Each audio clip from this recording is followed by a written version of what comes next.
Shalom jemaat yang dikasihi Tuhan. Ya, puji Tuhan kita bisa beribadah tengah minggu ya, doa malam buat hari ini. Puji Tuhan ya. Beberapa minggu kemarin saya bercerita tentang syarat menjadi prajurit Kristus. Amin. Kalau kita ibadah online, tema yang saya bawa adalah syarat menjadi prajurit atau pasukan Kristus ya.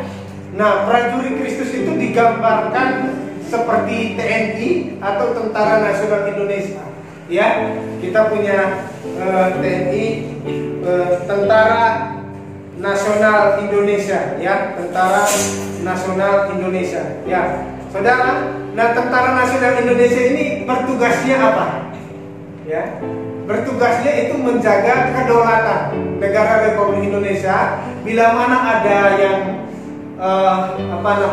masuk ke wilayah negara Indonesia tanpa persetujuan, tanpa ada sebuah perjanjian, maka ada terjadi masalah yang bisa mengakibatkan namanya perang.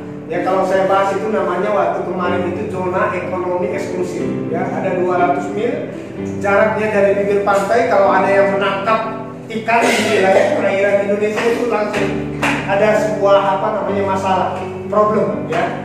Nah, ada beberapa negara yang mengambil ikan di negara kita, ya, tapi saya nggak perlu sebut nama negaranya tentunya ya. Nah, saudara, itu adalah tugas prajurit. Tapi yang terlihat, tentu prajuritnya Tuhan itu musuhnya apa? Ya, kemarin saya sudah bahas, itu musuh yang tidak terlihat yaitu iblis. Ya. Nah, tentu iblis ini tugasnya apa? Menggoda. Ya, iblis tujuannya apa? Kedatangan iblis tujuannya apa?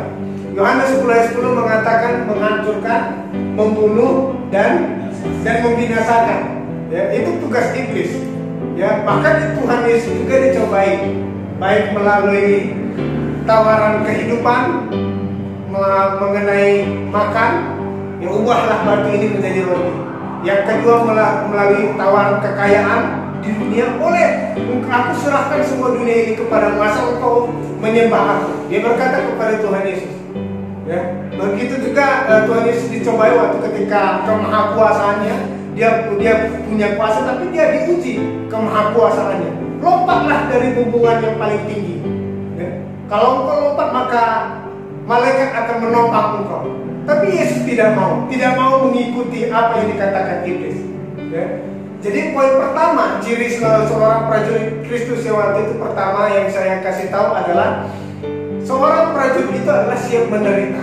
Itu poin pertama yang saya sampaikan minggu yang kemarin. Siap menderita maksudnya apa? Dia kemanapun, dia tidak mempersoalkan kehidupannya. Dia tidak mempersoalkan apa yang dia cari. Dunia tidak. Bahkan tentara hidupnya gimana? Itu gak seberapa gitu ya. Tapi nyawa taruhannya. Ya. Dia betul-betul siap menderita. Kalau saya cerita dengan saudara kita Pak Justus, ular juga dia makan. Saya nggak pernah makan ular, tapi ya kalau saya ditunjukkan ular, mungkin saya juga nggak akan makan, gitu karena geli. Ya, saya mungkin, gimana makan ular? Saya nggak pernah. Ya. Mungkin di mana Pak Megi ada namanya pasar ekstrim, betul ya Pak ya? Semua binatang dimakan, ya. Tapi saya cukup geli, ya. Ya, saya pernah ada satu binatang yang saya tidak ketahui. Saya tidak perlu sebut nama binatangnya. Papa saya berkata, ini burung, silahkan makan. Tak tahunya bukan burung, dan saya tidak perlu sebut binatang apa. Cuma setelah saya makan, papa saya baru cerita kepada saya bahwa ini makanannya, begitu ya. Waduh, saya berpikir mau muntah gimana aja, tapi enak juga setelah dimakan. Ternyata begini rasa makanannya. Nah, prajurit apapun, dia tidak mempermasalahkan mengenai perutnya. Apapun yang dilihat dia makan. Begitu juga prajuritnya Kristus. Dia tidak memikirkan lagi mengenai pangannya. Karena apa? Ya, Tuhan berkata burung-burung di udara pun aku pelihara. Satu helai rambut engkau pun jaga. Aku tahu.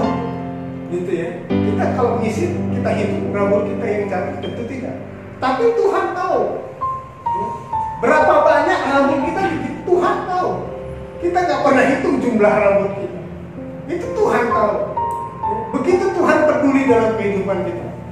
Artinya komandan kita itu, ya, komandan juga kepada prajuritnya secara nyata dia memantau kinerja tugas dari prajuritnya, betul nggak? Di lapangan, bagaimana dia selama di lapangan? Apakah betul-betul menjaga kedaulatan negara ataukah tidak? Hanya tidur saja kah? Tidak. Kalau tidur saja tentu komandannya juga marah. Ya. Nah itu yang kemarin saya bahas ya. Nah kita masuk saat ini ke dalam pelajaran yang kedua, syarat menjadi prajurit Kristus. Yang pertama poinnya adalah siap menderita. Ya. Di dalam penderitaan itu ada cobaan. Ya. Nah yang kedua, syarat menjadi prajurit Kristus. Prajurit Kristus yang baik harus taat dan mengerti apa yang komandan inginkan. Ya. Kita buka sekali lagi ayatnya di dalam minggu kemarin, 2 Timotius 2 ayat yang keempat. 2 Timotius 2 ayatnya yang keempat. Kita baca bersama-sama. 2 Timotius 2 ayatnya yang keempat. Kita baca bersama-sama, saya hitung sampai 3. 1, 2, 3. Seorang prajurit yang sedang berjuang tidak memfungsikan dirinya dengan soal-soal kematian, supaya dengan dia berkenan kepada komandannya. Jadi kalau kita ingin berkenan di hadapan komandan kita, yaitu Yesus, ya, tentunya kalau kita itu harus taat. Ya, kalau kita taat kepada komandan kita, tentunya komandan kita akan senang melihat kita dan kita akan dikenal oleh komandan kita. Amin. Ya. Nah, saudara, kita tahu Yesus adalah Allah kita. Dia punya tahta yang cukup luar biasa yang tidak terkalahkan oleh dunia. Kerajaannya luar biasa, betul? Kalau di kitab Wahyu kita lihat surga itu diibaratkan berlantaikan emas, ya. Pintunya itu terbuat dari permata, ya, dan begitu indah, luar biasa. Ya. Di sana ada pujian penyembahan, tidak ada ratap tangis dan sebagainya. Ya. Enak nggak tempat di mana Yesus tinggal? Enak. Ya.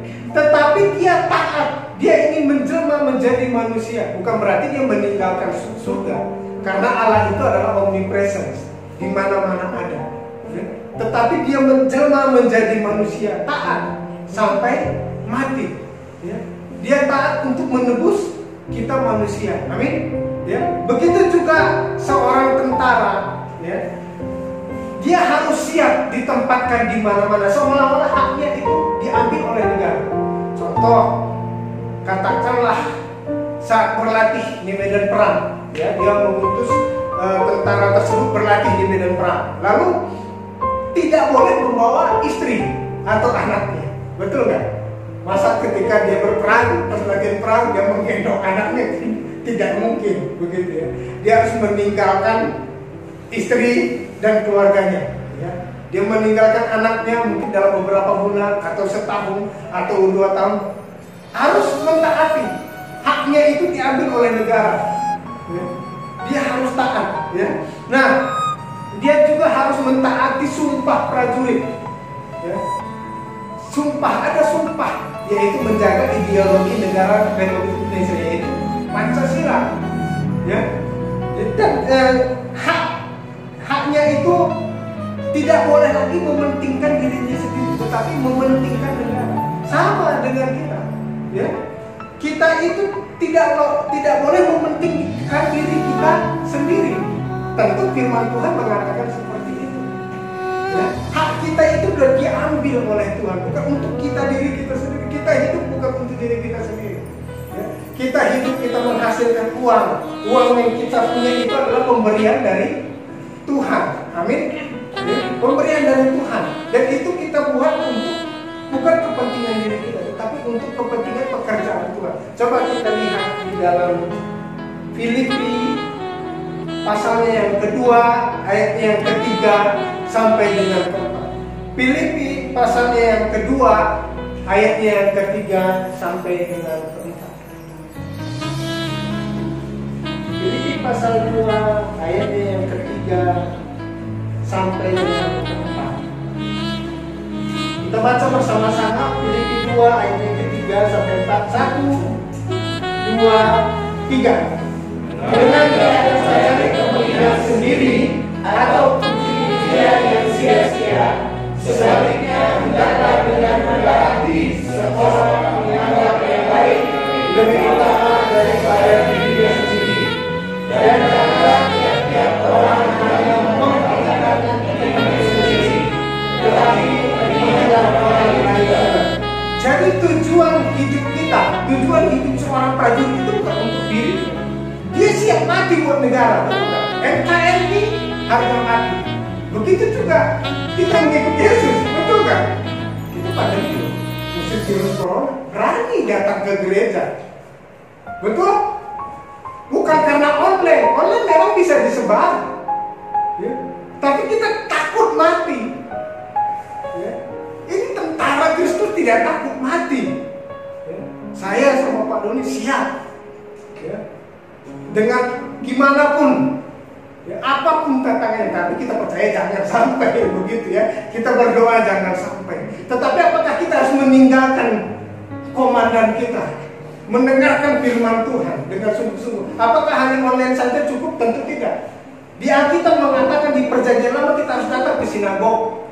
Sinagog itu adalah rumah Tuhan, bait Allah, di mana Tuhan hadir. Gereja, eklesia, ya. Berkumpul orang-orang percaya. Tempat berkumpulnya eklesia yaitu gereja, betul nggak? Ya. Supaya kita itu dibaharui. Kalau kita lihat dari online, kami nggak tahu. Bapak Gembala tidak tahu apakah kita serius betul atau kita sedang tentang di dapur lagi ini, atau kita lagi posisi tidur-tiduran atau bagaimana, betul? Saya lebih senang untuk datang ke gereja karena apa? Karena kita bisa saling melihat secara langsung, ya. Nah itu. Jadi tidak takut dengan kematian itu adalah seorang prajurit Kristus. Amin. Ya. Jadi selama kita COVID-19, kita tidak tahu kehidupan kita. Muda, anak-anak bisa. Di sini kita tidak diukur lagi. Tapi iman kita tidak terkena akan hal itu. Amin. Kita tetap percaya Mazmur itu tetap ada bagi kita. Selama pemerintah sekarang sudah mengizinkan kita untuk beribadah tapi dengan mengadakan protokol kesehatan, ya kita tetap jalankan akan hal itu. Amin. Ya. Nah, saudara, jika memang Tuhan adalah komandan kita dan Tuhan ingin supaya komandan kita itu menyenangi kita, apa yang harus kita lakukan buat Tuhan? Nah ini yang penting, betul nggak? Ya, apa yang mau kita beri buat komandan kita supaya komandan kita itu berkenan terhadap kita? Ya. Yang kita buka ada kira-kira beberapa poin di dalam satu ayat, di dalam ayat ini ya. Kita lihat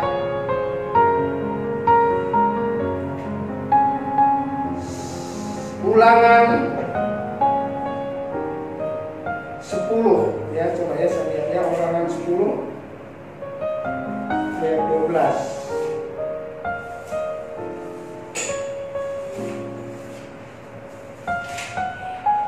sampai 22. Saya baca dengan singkat ya. Ulangan 10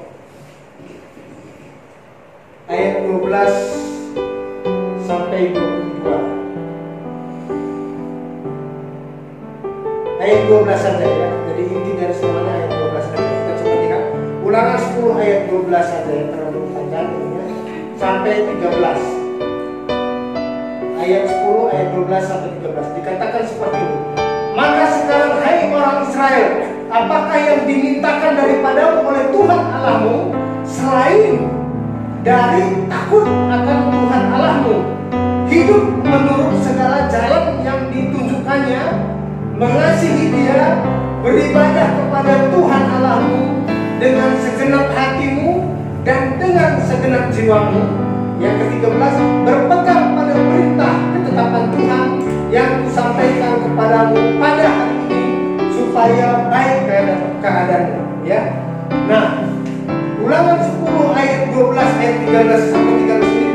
dikatakan bahwa inilah yang harus kita beri kepada komandan kita. Yang pertama dikatakan di sini, maka sekarang, hei orang Israel, apakah yang dimintakan daripadamu? Apa yang diminta oleh komandan kepadamu? Ya, selain apa dikatakan yang pertama, takut akan Tuhan. Ya, takut akan Tuhan. Takut akan Tuhan berarti kita harus menjauhi yang namanya dosa. Amin. Kalau kita tidak takut akan Tuhan, itu awal dari dosa. Kita sudah tidak ada, Tuhan tidak kelihatan. Tuhan secara fisik tidak kelihatan. Tidak mungkin Tuhan akan menghukum kita. Tahukah saudara bahwa di Ibrani mengatakan Tuhan itu mengajar, ya, mendidik anaknya, mengesah anaknya supaya semakin dekat dengan dia. Ayub orang yang saleh buktinya, tapi disesah supaya Ayub ini bukan hanya tahu tentang Tuhan, tetapi mengenal Tuhan. Amin. Ya. Nah begitu juga kita. Di sini kan dikatakan ulangan ini mengatakan bahwa takut akan Tuhan. Takut akan Tuhan. Contohnya siapa? Di Alkitab lagi. Yusuf kita tahu digoda oleh siapa? Istri dari Potifar. Seorang panglima luar biasa, panglima tertinggi Firaun. Bayangkan istri pejabat, dan Potifar itu cukup cantik pada zamannya. Tapi waktu digoda, ya, Yusuf ini apa yang dia lakukan? Dia kabur, dia menjauh dari yang namanya dosa. Karena apa? Karena dia takut akan Tuhan. Nah, itu yang dilakukan oleh Yusuf. Ya. Nah, jadi takut akan Tuhan itu betul-betul menjaga hidupnya supaya berkenan di hadapan Tuhan. Dia berjuang menjaga hidupnya. Ya.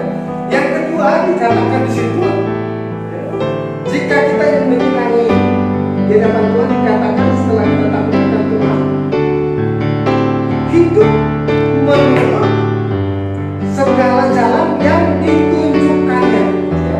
Hidup menurut segala jalan yang ditunjukkan oleh Tuhan. Apa sih hidupnya menurut jalan yang ditunjukkan Tuhan? Bagaimana sih maksudnya jalan mana yang harus kita tempuh? Coba kita lihat Roma 12 ayatnya ke 1.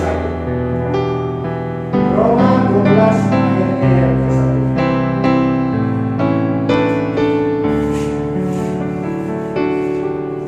Roma 12 ayatnya yang ke 1. Kita baca bersama-sama. 1, 2, 3. Karena itu saudara-saudara, demikian firman Allah, aku menasihatkan kamu supaya kamu mempersembahkan tubuhmu sebagai persembahan yang hidup, yang kudus dan berkenan kepada Allah. Itulah ibadahmu yang sejati. Ya, jadi menurut jalan itu apa? Mempersembahkan tubuh, ya, di hadapan Tuhan untuk datang beribadah kepada Dia, beribadah bersama dengan Tuhan, ya, beribadah bersama-sama. Nah ini yang Tuhan mau, yang kudus. Ya, menasihatkan kamu supaya mempersembahkan tubuhmu yang hidup, yang kudus, yang berkenan kepada Allah. Ya.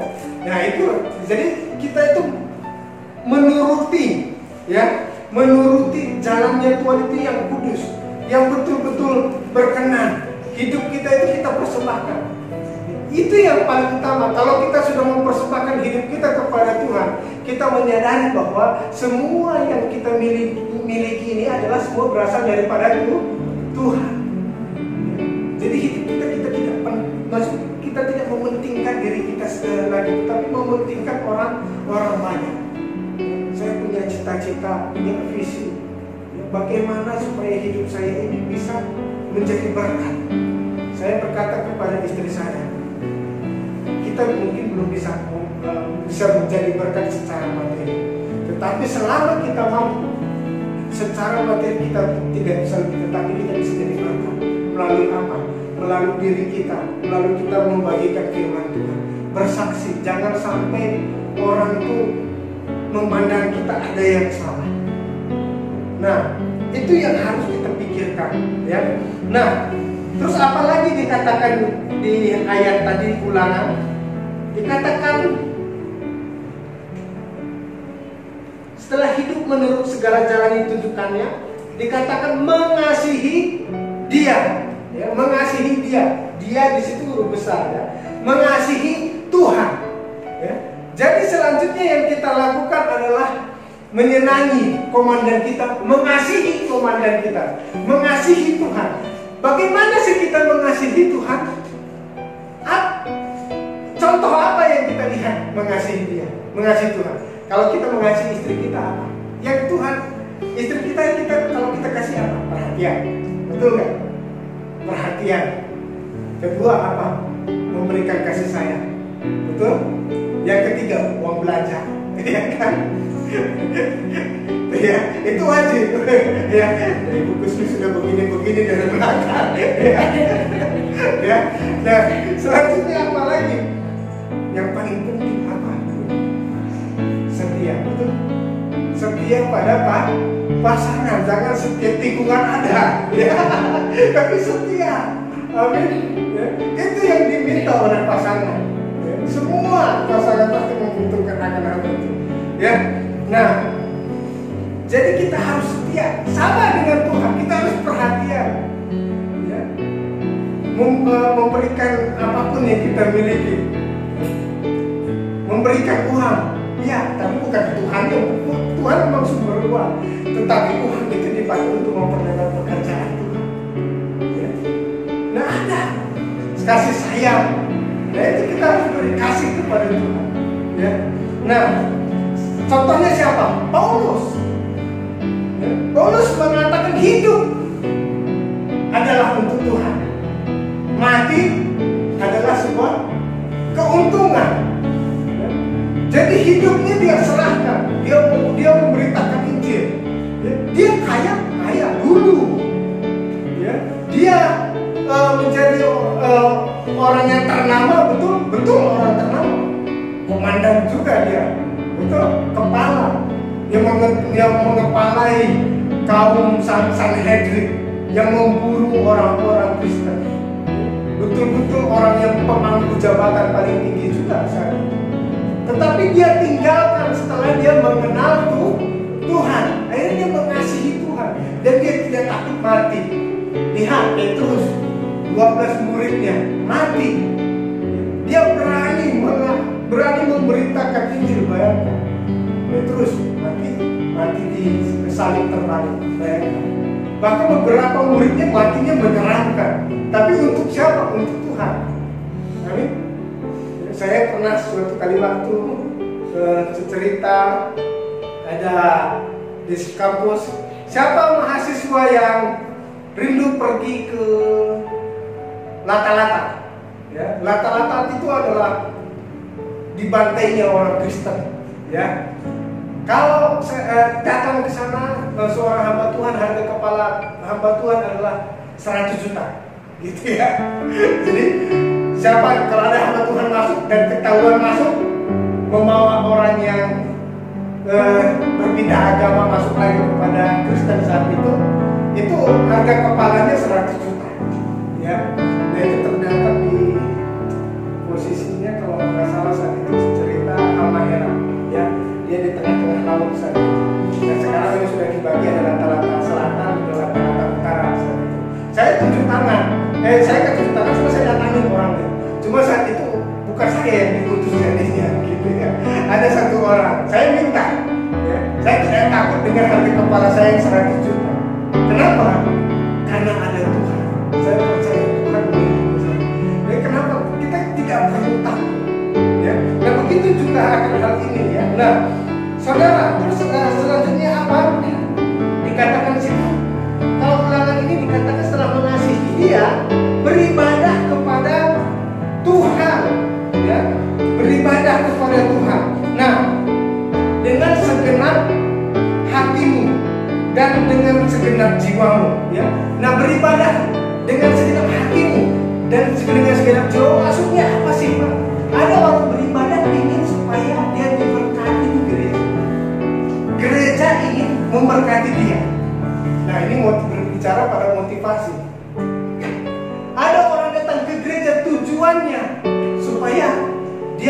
uang, dia lihat ini kelihatan gerejanya begini bagus, supaya ini kayaknya pembagian beras pasti sering terjadi, sering pasti saya dapat sumbangan dan bla bla, uang sekolah anak saya bisa dibayar, saya musik di sini dapat PK sekian, jadi mikirin persembahan kasih dan sebagainya.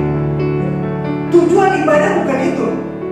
Tujuan ibadah dikatakan beribadah kepada Tuhan dengan segenap hatimu, dengan segenap jiwamu, bukan dengan segenap duit yang ada di gereja. Bukan. Gereja bukan bank. Ada suatu kali waktu saya tinggal di Cicahem, dia berkata, Pak, saya ingin keluarga saya dijujur. Nyata dia datang kepada saya, Bapak Kristen? Iya. Pak, saya punya utang banyak. Tapi kalau gereja ingin membiayai utang saya punya di rumah tinggal ada 11 orang, 11-nya akan masuk ke gereja. Tapi dengan catatan bayar utang kami. Dia nyata ngomong itu kepada saya. Saya berkata langsung kepada ibu itu, saya lupa namanya. Saya tinggal di Cicahem, saya berkata kepada ibu itu, maaf, gereja bukan bank. Gereja tidak akan membayar utang ibu. Tetapi kalau ibu datang kepada Tuhan kami Yesus, Yesus adalah jalan kebenaran dan hidup, dan tidak ada Tuhan selain Dia yang akan memberikan keselamatan. Dan Dia berkata hal itu kepada kami semua. Kalau ibu percaya akan keselamatan, ibu datang kepada Yesus. Bukan dengan kami harus membayar utang ibu. Saya berkata, jadi orang datang mempunyai motivasi supaya utangnya dilunasi. Ya. Yang terakhir dikatakan di situ, yang kelima, saudara, satu lagi ya, berpegang pada perintah dan ketetapan Tuhan. Nah, ini yang pentingnya, berpegang pada perintah dan ketetapan Tuhan. Jadi ada 5 poin yang di dalam bait 2 ini kita pelajari ya. Nah, berpegang pada perintah dan ketetapan Tuhan itu harusnya, kalau kita berpegang pada perintah Tuhan itu, apakah harus jadi beban atau tidak? Jangan mencuri, nah, benar kan? Benar. Jangan berzina, benar. Jangan bersaksi dusta, itu kan perintah, betul. Itu bukan jadi beban. Sebenarnya memerdekakan kita. Coba kita kalau kita berbohong, damai sejahtera. Itu tidak berbohong dalam berusaha, berbohong kepada hamba Tuhan. Betul? Itu tidak akan membawa damai sejahtera di dalam kehidupan kita. Berbohong kepada istri kita, berbohong kepada anak-anak kita. Pak, saya bukan berbohong, tapi beriman. Ya, saudara kadang-kadang ngeles juga gitu ya. Jadi beda berbohong dan beriman. Nah, jadi saudara, itu bukan beban, ya. Tetapi firman Tuhan itu akan memberikan jalan keluar bagi kita di dalam setiap masalah. Tuhan berkata segala perkara dapat kutanggung di dalam Dia yang memberikan kekuatan kepadamu. Itu jalan keluar, jalan keluar. Puji Tuhan ya. Nah, ayat yang terakhir saudara, Yohanes 14 ayatnya yang ke-15. Ayat terakhir kita buka Yohanes